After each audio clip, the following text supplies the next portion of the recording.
नमस्कार, आप देख रहे हैं पहाड़ की खबरें। आपके साथ मैं हूं कंचन डोगरा। और आइए सबसे पहले आपको बताते हैं देहरादून की खबर, जहां पर प्यार इश्क मोहब्बत ने मजहबी रंग ले लिया। हिंदू लड़के के साथ मुस्लिम लड़की को लेकर हंगामा हुआ है। ये तस्वीरें आप गुरुवार की देख रहे हैं। गुरुवार की देर रात हंगामा शुरू हुआ और कई घंटों तक चला। पूरे दिन उग्र होता रहा ये हंगामा और इलाके को छावनी में तब्दील करना पड़ गया। लेकिन अब बताएं आपको कि आज पलटन बाजार में हालात सामान्य देखे गए। हालांकि शुक्रवार की तनाव की वजह से बाजार बंद था।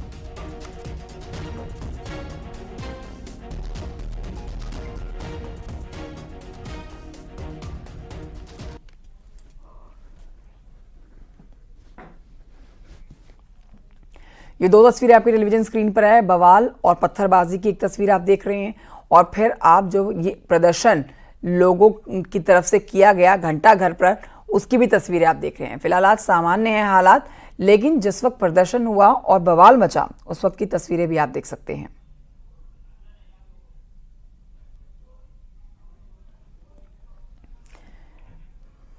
पलटन मार्केट में आज हालात सामान्य हैं।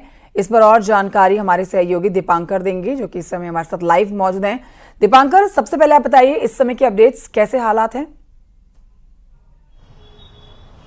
बिल्कुल कंचन, इस वक्त मैं पलटन मार्केट में मौजूद हूँ। सुबह के 10:30 बजे है। अब यहाँ पर दुकानें खुलनी शुरू हुई है और क्योंकि पलटन मार्केट को आप ये समझ सकती है, जिस तरह दिल्ली में चांदनी चौक है, कि इस मार्केट में आपको कपड़े की एक अलग मार्केट है, ज्वेलरी की एक अलग मार्केट है, राशन की अलग मार्केट है, बड़े बड़े आड़ती यहाँ पर हैं। तो अच्छी खासी भीड़ भाड़ लोगों की यहाँ सुबह से लेकर शाम तक रहती है।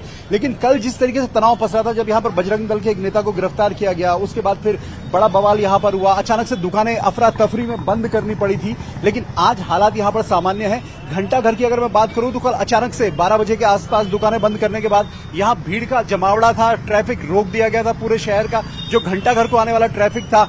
और पूरे दिन एक स्थिति ऐसी बनी रही कि क्या कहीं पर कोई बवाल की स्थिति पैदा ना हो। लेकिन आज अगर शनिवार की बात करें तो आज स्थितियां फिलहाल सामान्य है। जहां तक बात करें अभी तक के कोर्स ऑफ एक्शन की, तो पुलिस ने 12 से 13 लोगों को इसमें नामजद किया है, जिसमें हिंदू और मुस्लिम दोनों पक्षों के लोग हैं। और इसके साथ साथ 40-40, 50-50 लोग दोनों पक्षों के, इनके नाम जो अज्ञात हैं उनके खिलाफ भी यहाँ पर केस दर्ज किया गया है। पुलिस अपनी कार्रवाई कर रही है। लेकिन देहरादून में आमतौर पर इस तरह की स्थितियां देखने को नहीं मिलती थी।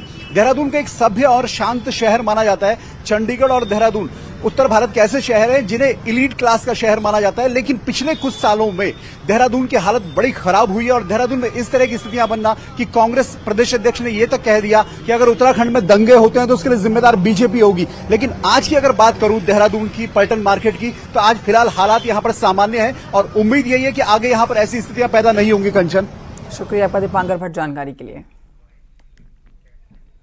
और आइए बढ़ते हैं आगे, आपको बताते हैं केदारनाथ हाईवे पर सोनप्रयाग के पास में पैदल चल रहा श्रद्धालु अचानक से घोड़े की टक्कर लगने से नदी किनारे पर जा गिरा, जिससे वो घायल हो गया है। तस्वीरें भी आपको दिखा रहे हैं उसके रेस्क्यू के दौरान की। सूचना पर पहुंची है यहाँ पर एनडीआरएफ और एसडीआरएफ की टीम। रेस्क्यू टीम ने घायल को इलाज के लिए अस्पताल में भर्ती कराया है, जहां इस शख्स का इलाज चल रहा है।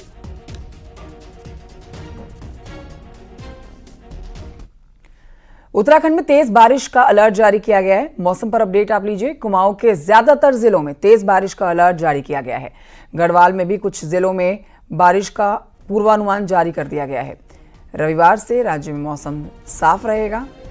हल्की फुल्की बूंदाबांदी हो सकती है, लेकिन आज तेज बारिश का अलर्ट और कल से मौसम साफ।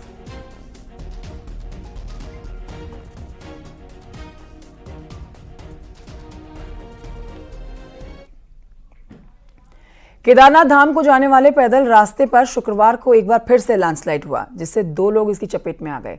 जानकारी के मुताबिक भीमबली के पास में एक छोटी सी दुकान चलाने वाले दंपत्ति इस घटनाक्रम में घायल हो गए हैं, लैंडस्लाइड की चपेट में आ गए हैं। दोनों को चोटें आई हैं, अस्पताल में भर्ती कराया गया है इन्हें। राकेश कुमार और उनकी पत्नी प्रभा देवी घायल हुए हैं। प्रभा देवी के सिर पर काफ़ी चोटें आई हैं। दोनों को अस्पताल में भर्ती कराया गया है।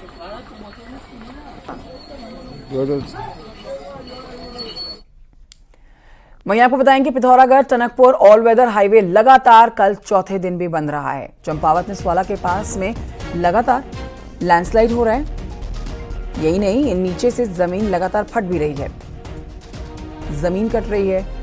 2 जिलों को जोड़ने वाले इस अहम हाईवे के बंद होने से कई लोग परेशान हैं। बड़ी आबादी आप कह सकते हैं परेशानी का सामना कर रही है। डीएम चंपावत ने एनएच और टीएचडीसी के अधिकारियों के साथ इसको लेकर मीटिंग की है।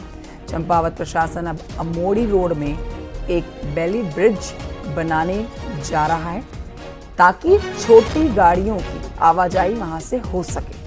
हालांकि स्वाला में रोड कब तक ठीक होगा, इस पर अभी कुछ नहीं कहा जा सकता।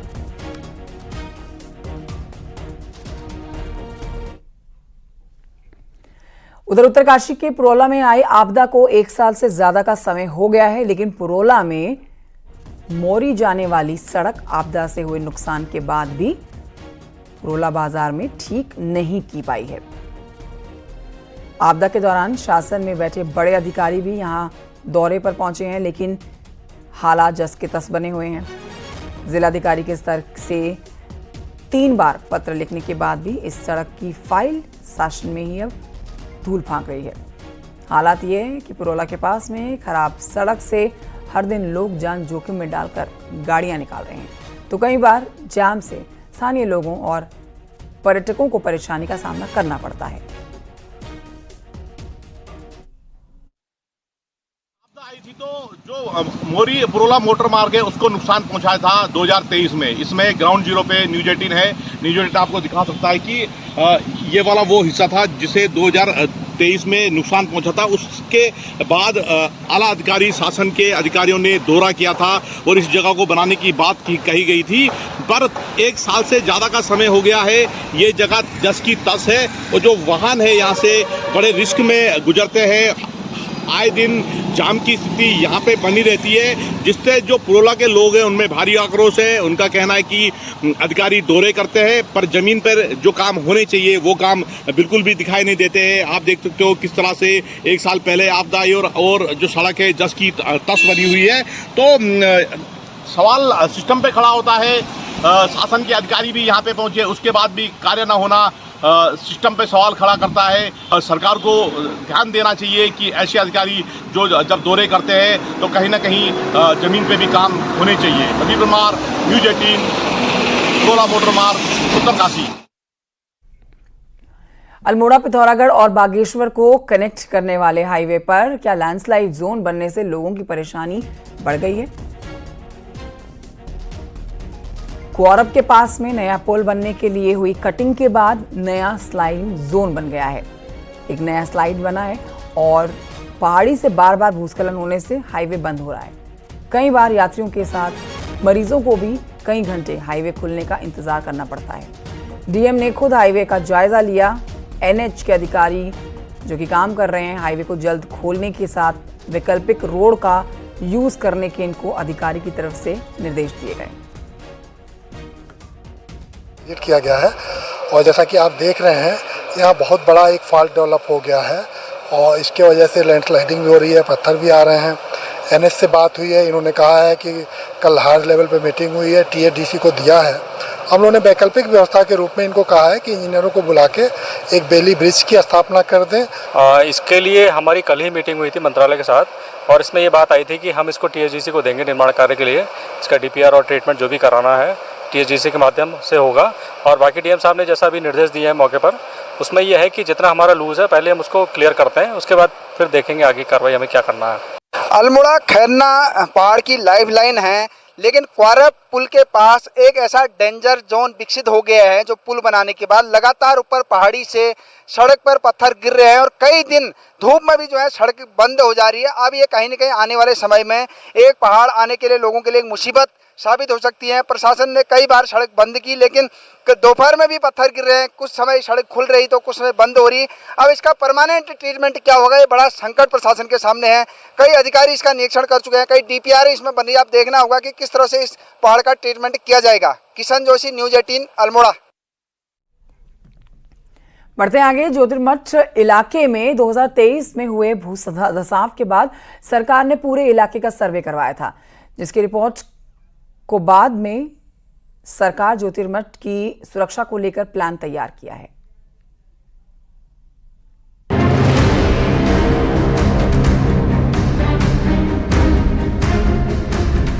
भूधसाव प्रभावित ज्योतिर्मठ की सुरक्षा के लिए केंद्र और राज्य सरकार योजना बनाने जा रही है। इस योजना में 9 वार्डों को कई सेक्टर में बांटा गया है और हर वार्ड के हिसाब से सुरक्षा कार्य कराया जाएगा। लेकिन लगातार सुरक्षात्मक कार्यों में हो रही देरी से लोगों में आक्रोश भी दिखाई दे रहा है और लोग लगातार सड़कों पर उतर रहे हैं। दरअसल जनवरी 2023 में ज्योतिर्मठ में भूधसाव शुरू हुआ था। भूधसाव के बाद पूरे प्रभावित इलाके का 8 वैज्ञानिक संस्थाओं ने भूवर्गीय सर्वे किया और सर्वे में 800 से ज्यादा घरों को असुरक्षित बताया गया। इसके साथ ही वैज्ञानिकों ने सीवर, ड्रेनेज, नाले, तटबंध का निर्माण जरूरी बताने के साथ ज्योतिर्मठ की कैरिंग कैपेसिटी कम करने की सलाह दी थी। इसी जो 9 वार्डों के जो आपसे सीवरेज ड्रेनेज की जो बात की गई थी, लेकिन उसमें जो चल रहा बहुत शिथिल धीमे गति से काम हो रहा था। इसी बात को लेकर ये चर्चा ये बात उठाई गई थी कि इस कार्य में तेजी लाई जाए और शीघ्र से शीघ्र इसको कार्य धरातल पर किया जाए। निश्चित तौर पे काम हो रहे हैं, लेकिन मैं कहूँगा कि 21 महीना आपदा के दृष्टिगत 21 महीनों का समय बहुत ज्यादा होता है। ये कार्य काफी जल्दी हो जाने चाहिए थे।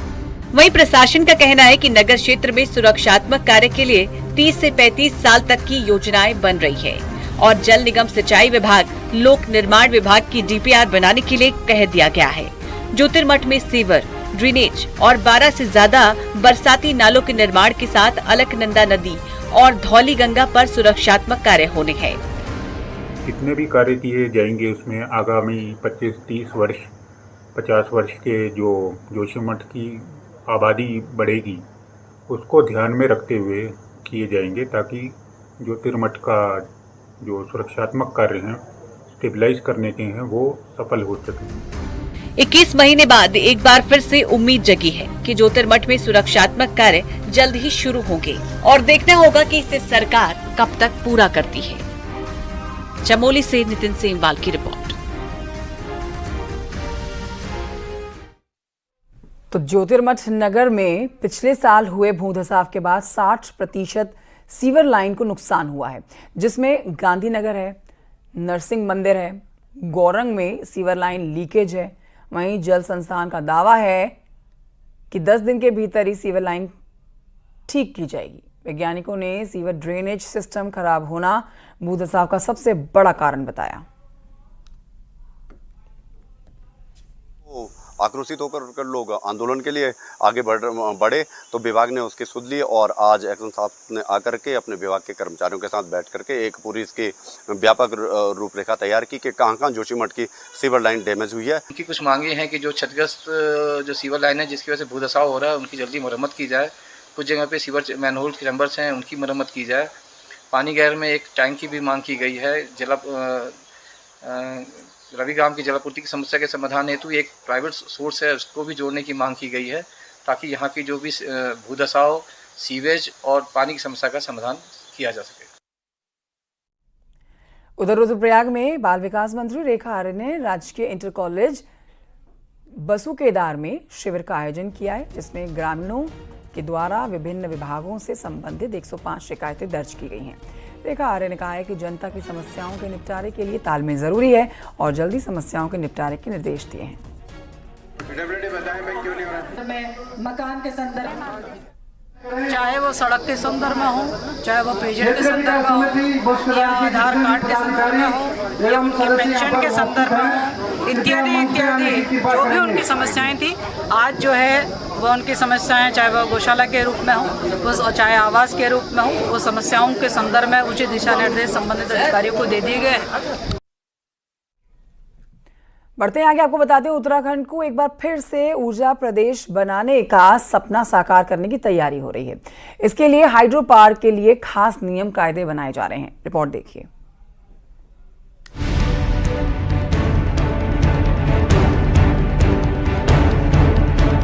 प्रदेश में जैसे ही हाइड्रो प्रोजेक्ट के लिए नींव रखी जाती है, वैसे ही प्रोजेक्ट के खिलाफ प्रभावित लोगों का प्रदर्शन शुरू हो जाता है, जिसके चलते कई हाइड्रो प्रोजेक्ट पक्का काम शुरू होने से पहले ही खटाई में पड़ जाता है। लेकिन अब सरकार ने हाइड्रो प्रोजेक्ट के लिए नई पॉलिसी तैयार की है, जिसमें किसी भी इलाके में तैयार होने वाले हाइड्रो प्रोजेक्ट पर होने वाले खर्चे का 1% पैसा उस इलाके के डेवलपमेंट पर खर्च होगा।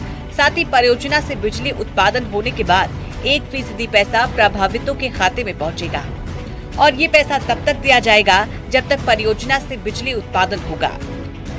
संबंधित डिस्ट्रिक्ट मजिस्ट्रेट और जो स्थानीय लोग हैं प्रभावित उनकी समिति द्वारा। तो इस कोष में परियोजना लागत का 1% जमा किया जाएगा। इस पॉलिसी का लाभ प्रदेश के उन हाइड्रो प्रोजेक्ट से शुरू होगा जो साल 2008 के बाद बनकर तैयार हो चुके हैं। वहीं परियोजना से प्रभावित लोगों ने भी सरकार की इस योजना की सराहना की। यदि सरकार इस टाइप का कोई प्रावधान कर रही है कि भाई जो भी परियोजना बन रही है या बन गई है या बन रही है करके, यदि उसमें उसका प्रॉफिट का 1% भी जो उनको प्रभावितों को देती है तो वो बहुत अच्छी बात है, मिलना भी चाहिए। उत्तराखंड में अगले 8 सालों में करीब 9000 मेगावाट के छोटे बड़े 40 हाइड्रो प्रोजेक्ट बनकर तैयार होने हैं, जिससे आने वाले समय भी जहां प्रदेश ऊर्जा प्रदेश की तरफ आगे बढ़ेगा तो वहीं प्रभावितों को भी इसका अलग लाभ मिलेगा। विकासनगर से कुलदीप के साथ न्यूज़ 18 के लिए देहरादून से सत्येंद्र बर्तवाल की रिपोर्ट। और ये बढ़ते हैं आगे गाजीपुर से खबर, जहां पर समाजवादी पार्टी के सांसद अफजाल अंसारी के कुंभ मेले और साधु संतों पर दिए बयानों से अब संतों में नाराजगी देखी जा रही है। हरिद्वार में अखिल भारतीय अखाड़ा परिषद के अध्यक्ष महंत रविंद्र पुरी ने अफजाल अंसारी के बयान को निंदनीय बताते हुए उन्हें साधु संतों से माफी मांगने की नसीहत दी है। धर्म को भ्रष्ट करने का अभियान एक चल रहा है। पहले भोजन में मिलावट, हर प्रकार के ऐसे पदार्थों को सरेआम मिलाया जा रहा है और एक नया प्रयास जो है, एक संसद सदस्य जो हैं, जो बहुत पुराने हैं और अपने आप को ज्ञानी समझते हैं, उनको इस प्रकार की टिप्पणी नहीं करना चाहिए था कि गांजे की रेल भर के, बसें भर के कुंभ मेले में भेजी जाए। ये नारकोटिक्स विभाग का जो भारत सरकार का कानून है उसका भी उल्लंघन है। एक सांसद के मुख से इस प्रकार के शब्द शोभा नहीं देते। मुझे आशा है वो इस पर अवश्य खेद व्यक्त करेंगे, अन्यथा उनके खिलाफ आंदोलन चलाने के लिए हम लोग बाध्य रहेंगे। चक्राता में बिजली चोरी के खिलाफ बड़ा एक्शन हुआ है। बिजली चोरी की मिल रही शिकायतों के बाद में बिजली विभाग की टीम ने छापेमारी करते हुए 10 जगहों पर बड़ी बिजली चोरी को पकड़ा है। सभी 10 लोगों के खिलाफ मुकदमा दर्ज किया गया है।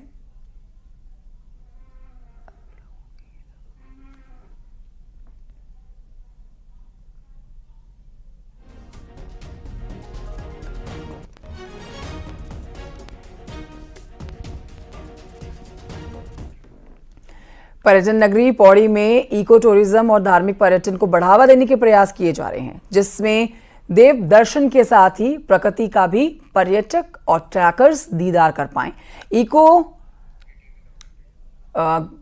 फिलहाल आगे बढ़ते आपको ये बताते हैं कि नैनीताल के सूफी गांव ने बीते 10 साल में पर्यटन के क्षेत्र में अपनी एक अलग जगह बनाई है। यहां पर्यटन बढ़ते ही बाहर के कई लोगों ने जमीन में इन्वेस्ट किया है, जमीन खरीदी।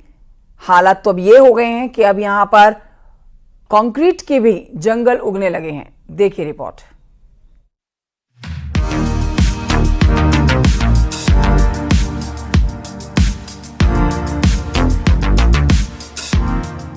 नैनीताल का सूफी गांव नेचर लवर के लिए नए डेस्टिनेशन के तौर पर विकसित हुआ है। दूर तक फैली वादियां और हिमालय के दीदार के लिए यहां सैलानी पहुंचते हैं। तो 10 सालों में इस पर्यटन स्थल ने अपनी पहचान भी बनाई है। खेती के साथ बागवानी और टूरिज्म में तेजी से विकास सूफी गांव में हुआ है। लेकिन अब यहां बागवानी तेजी से कम होने लगी तो कंक्रीट के जंगल बढ़ने लगे, जिससे स्थानीय लोग भी अब चिंतित हो गए हैं। आगे जो भी इसमें सरकार जो भी इसमें कदम उठाएगी, इसमें विशेषतर गांव का हित का ध्यान रखा जाए, गांव के लोगों को सुविधाएं दी जाए। जो जमीनों का जो है बिकना बहुत तेजी से बढ़ रहा है। अगर इस पे भविष्य में अगर रोक नहीं लगी तो कहीं न कहीं बहुत बड़ा यहाँ पे नुकसान होगा और कहीं न कहीं यहाँ के लोगों को भी बेरोजगारी का सामना करना पड़ेगा। दरअसल रामगढ़ और मुक्तेश्वर के बीच बसे इस गांव में आड़ू पुलम की ज्यादा खेती होती है। सूफी गांव की तरक्की करते ही बाहर से कई लोगों ने यहां जमीन में इन्वेस्ट किया और पूरे इलाके में धीरे धीरे होम स्टे, होटल और रेस्टोरेंट बनाने लगे। पर्यटन विभाग भी मान रहा है कि निर्माण पारंपरिक शैली में और नियम के अनुसार ही होनी चाहिए। बहुत सारे जो मतलब उस जगह का पोटेंशियल है उसके देखते हुए बाहर के काफ़ी लोगों ने वहाँ पे निर्माण किए हैं, क्योंकि वह एक टूरिज़्म के दृष्टिगत बहुत ही सुंदर जगह है। तो इस पे एक्चुअली एक तो रेगुलेशन थोड़ा आवश्यकता है कि जो कंस्ट्रक्शन है वो थोड़ा नियमानुसार हो, मानकों के अनुसार हो। सूफी गांव का एक अलग ही प्राकृतिक सौंदर्य है। इस गांव की पहचान ही उसकी नैसर्गिक सुंदरता है, लेकिन अंधाधुंध निर्माण की आड़ में इसके प्राकृतिक सौंदर्य को चोट नहीं पहुंचनी चाहिए,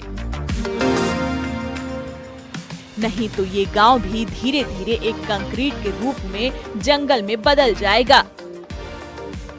न्यूज़ 18 के लिए नैनीताल से वीरेंद्र बिस्ट की रिपोर्ट।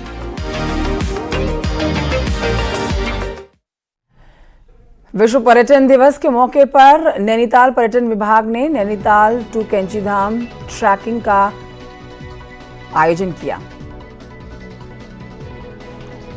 उत्तरकाशी के जुखौल मोरी में पौराणिक सोमेश्वर महादेव मंदिर के जीर्णोद्वार के काम पर हाईकोर्ट ने रोक बरकरार रखी।